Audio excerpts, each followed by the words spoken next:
You started that before your kid. Yeah. So then you had a kid. How did that change?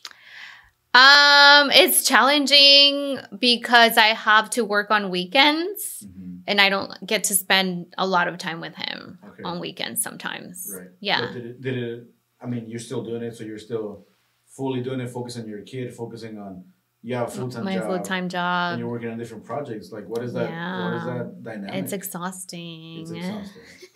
Did you have that today? I don't recommend it. Did you do some of that juggling today? I did, yeah. It's like an everyday thing. I mean, for sure.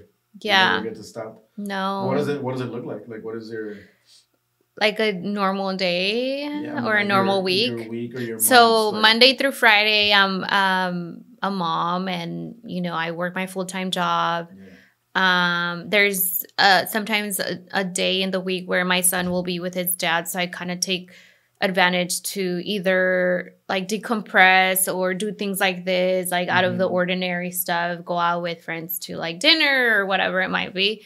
I also have him every other weekend, so on the weekends that he's not with me, I regularly work. Or make plans with friends. And then when he's with me, there's times where I'll have to work too, but I try not to book anything when I'm with him. So yeah, it just depends. Like I get up at 6 a.m. and, just prepare everything for his school, his lunch, my lunch, and then drop him off to school, go to work. If I'm lucky, I'll get a workout in. If I'm working from home, I'll go to the gym and get an hour workout and then just work remotely. And then I'll pick him up from school, cook lunch, and I mean it's ongoing. It never stops. It's a big schedule. And I mean, you mentioned, and I mean, obviously I know a little bit of your story, but we didn't talk about it. But you mentioned you got married, you had a kid, and now you mentioned he's with your dad and with his dad, and you do these things. But obviously, things change. So yeah. What did you have to go through? Dude, it was so hard because as a good Christian girl, you don't envision yourself divorced. So that was very hard, just not having a plan B, because you don't think, oh, like if I get divorced, I'm going to do this. Like, you never think of that. No. So to me, it was just plan A. I'm going to stay with my husband for the rest of my life and we're going to raise children and be happy. Like that was the dream. So when I had to work on a plan B, I had to be very creative and just figure out what are my skills, what are my talents, what am I good at, and go from there. Were you only doing that business at the time? I was. That was my only thing. And then my mom kind of helped out. And I took care of like an elderly person on the weekends, and I was getting money that way. And then I had a little bit of like administrative experience. So my brother actually got me a job at his company. Your older brother? My older brother. And I was an administrative assistant for the company for a bit. So I was like, okay, like I'm already here. So what am I going to do next? Like I already have a foot in the door. Where do I go from here? Because I wanted a career. I just didn't want a job. Right. And so you were, at that point, you had the job and you kept doing your business on the side. You had your kids, so you're adding multiple things. Yeah, I had to. How was that like for you, like physically, emotionally? My parents were very supportive, and I was living with them at the time, but I had a dream to buy my own home at some point and move out from my parents. So I think the biggest challenge came when I moved out and kind of started doing things on my own, because I was like, shit, like this is reality now. When did you decide to move out? Like, so it was on 2020 when I decided to move out. Before COVID? No, after. Well, during COVID, like December of 2020. Actually, I moved into my place on Christmas Day. Wow. So you were saying, okay, you went through this point when you just had a kid that you felt that you were too poor to buy a certain brand. So you purchased your own place. Yeah. Isn't it crazy? With your business. With my business and my job. That's really cool. Yeah. That's really impressive. So I was working 3 jobs at the time. When I saved enough money for a down payment. I was doing my makeup. I was working for Monet doing some like selling products. And then I was doing my full-time job. And I was saving every penny. COVID made it really easy because I wasn't going out. I wasn't buying anything. So I was just saving like crazy. And I reached out to a friend that's a realtor and I said, hey, like, I don't even know if I make enough money. I don't even know if I qualified, but I was just wondering if maybe I could afford something. She said, let me see what I can do. Yeah. So she made it happen. So within a month, I was already signing papers. What? Yeah. And did you have that in mind like before? Like, did you think that was gonna happen, or how does that? I for some weird reason I knew. You knew that was gonna happen. Yeah. You just had to take the steps. I just had to place myself in that situation. And just touching on that, at this point you're a single mom. Mm-hmm. When you started doing that. Yeah. How do you do that? I mean, I'm a single guy. I mean, it wasn't even just like being a single mom, but I was also struggling like a lot of people with anxiety because of the pandemic. Yeah. Anxiety, and I've always been an anxious person. I didn't even know that's what I had. Yeah. I've always struggled with depression too, and I didn't even know that's what I had. Because growing up in church is very taboo, right? Like you don't think about mental challenges. You just think. You should always have like the joy of the Lord. And so it was very hard for me to recognize like I have anxiety, I have depression, and put names to that and kind of figure out where that was coming from. So it was a lot. Like I just don't even know how I did it. I just knew I had to keep pushing and do it for my son.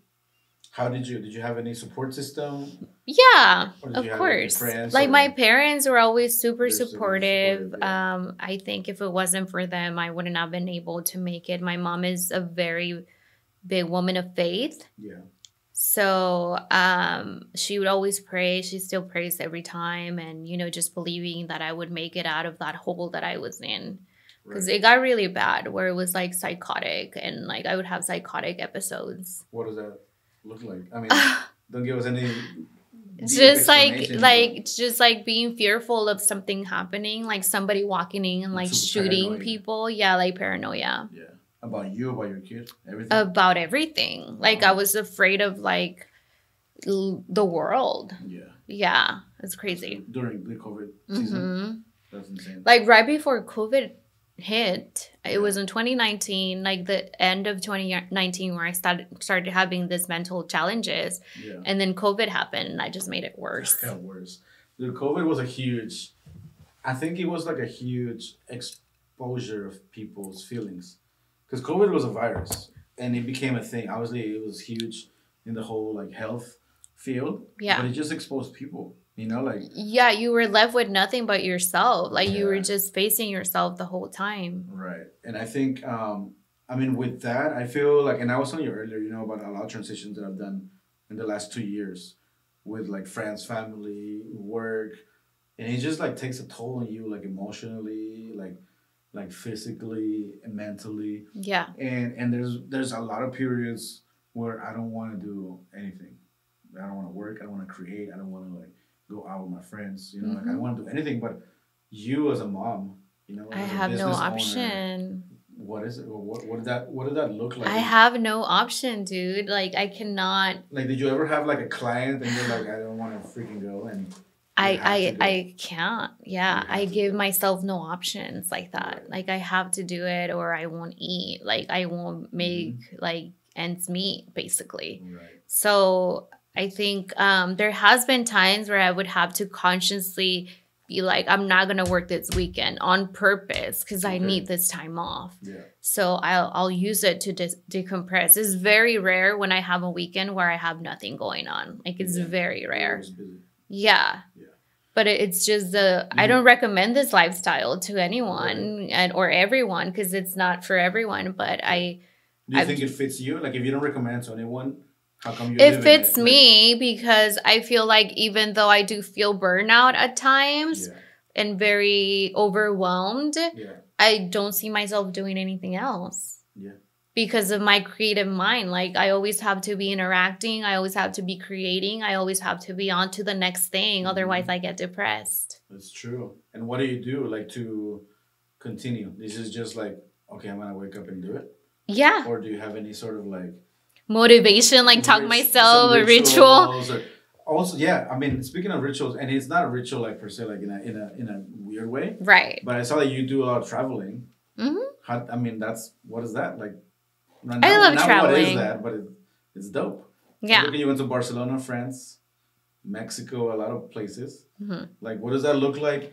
Because you're self-employed. I mean, and you work also for a company. Yeah. I mean, that's a lot. I know. I think traveling just became a love of mine that I just thought, I need to get out there. I need to know what else is outside of my four little walls and look at other cultures and just explore. But I think, like I said, like I consciously have to make these choices where I'm like, I've been working so damn hard. I just need a break. I need to travel. I need to take my son on a nice vacation. Yeah. And do you usually take him?